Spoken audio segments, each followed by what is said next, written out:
If they're just slightly above what you think you're capable of, it's going to push you. It's going to give you that extra little motivation to exert the necessary effort and persist. So you want them to be, once again, realistic yet challenging. And then you need to have a deadline. So it has to be time-oriented or time-related or time-demanded. But there needs to be some kind of deadline. And that's why I say when you set goals, yes, your long-term goals, obviously you're not going to go back to those every week, but your short-term goals should be evaluated every week. You should have a deadline for them. And obviously they're self-imposed because you are working for yourself, right? And that makes it even harder. No one's telling you. No one's holding you accountable. So you have to hold yourself accountable with these time deadlines. Make sense? A couple of other little things, two things primarily, is write them down and post them. So written goals and posted goals.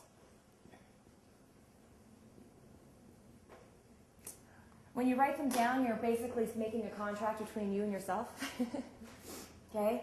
And when you write them down, they become out clear. We can think in our heads, we skip words, we muffle up. When you're writing it down, it becomes more concrete.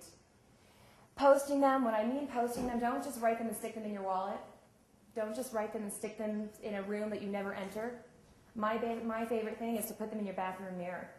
We all brush our teeth in our bathrooms. You can't help but look at them. You can't help but see them. So you remember them on a daily basis without even having to remember. Right? They're just there no matter what. Then they become affirmations. And then they become affirmations, which brings me to my next point. I have done this. It's done. Put it in positive terms as if it's done. It's taken care of. You've accomplished it. Not I want to do this. Not I will do this. I've done this. Yeah, and then that becomes positive affirmation as well. Exactly.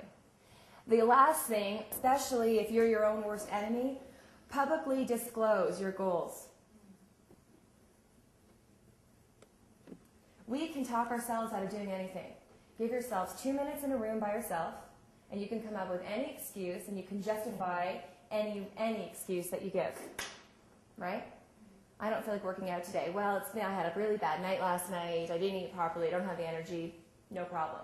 But if you know that you're meeting someone at 6 o'clock at the gym to do a cycle class, you don't want to let them down. It's a lot harder to let them down than it is to let yourself down. Right? So publicly disclose your goals. You don't have to, throw it on the radio and let everyone know what you're doing, but tell someone you care about.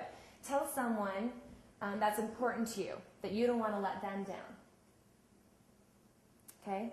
So really and some people don't like that, some people do. I try to enforce it as best as I can, because they're going to hold you accountable if you don't hold yourself accountable. Make sense? So I believe after lunch, you're going to be doing your plans of actions. Those are goals, right? Those are goals. You're going to have your overall plan of action, and then you're going to have your how-to. Your how-tos need to follow this, and then post them. Put them on your desk. Make copies. Put them on your desk. Put them on your bathroom mirror. Put them in have them in your car. So if you ever, you're stopped at a stoplight or in an accident, you can't go anywhere, pull them out and read them over. Whenever you're feeling frustrated, whenever you're overwhelmed, just pull it out and read your specific goals. And that'll help you narrow your focus down and be more specific. Any questions or thoughts, concerns regarding this? Well, one of the things that